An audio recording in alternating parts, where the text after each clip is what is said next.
has amenities and it has the financial backing behind it to be able to provide people with a level of service that black-owned venues they didn't have. The black-owned venues didn't have the type of support financially to even be able to compete with a trapeze. I have my own personal feelings about that.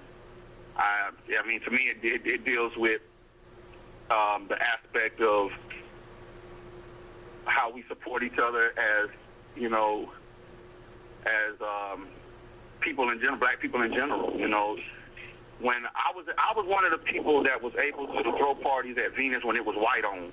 And I was the only black promoter at Venus when it was white owned, and it was like had white nights. I had the only black night at Venus when I first started doing my parties at Venus. So I would have it every third Saturday. ECA was doing their monthly party, and it was a theme party. You could go on my Facebook, and you could see some of the flyers from way back in 2008 where I was throwing parties at Venus. I was the only black promoter.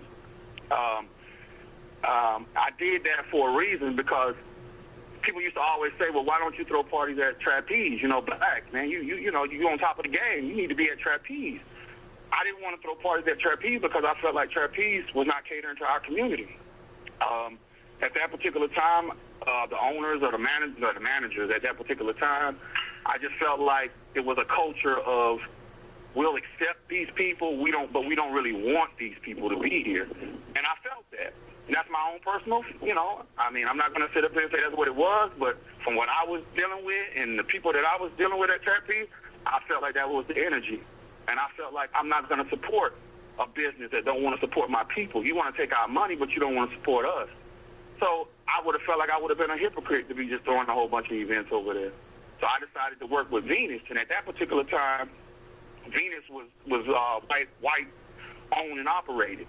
And I had one night that they gave me in order to do what I wanted to do there, and I created a type of energy and a type of culture at Venus that I felt like more people of color would be receptive to. And it worked. It was very popular. It was a very popular night. It was the one night out of a month that it was probably 98% black people at Venus, whereas any other time it was probably maybe only 10% or 8% black people at Venus. You know, so... Was it as trashed? Was it as bad looking as it was? At the time that I was first going there, it to me it was a nice looking venue. But as it pertains to Trapeze, it was never on the level of what Trapeze is. Never, even white owned or whatever, it was never on the level of a Trapeze. They actually shot a movie there. I think it was Twa 2 that they shot at Venus. Like I said, Little Wings at that time, the guy who owned Little Wings at that particular time was a guy named Charlie. R.I.P. to Charlie because he died.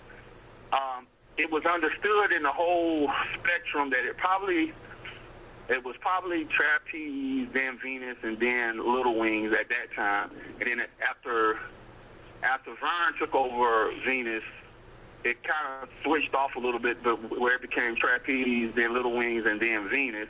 And then it got to the point where, you know, really it's just Trapeze, in my opinion. I know Vernon, you know, he's a good guy.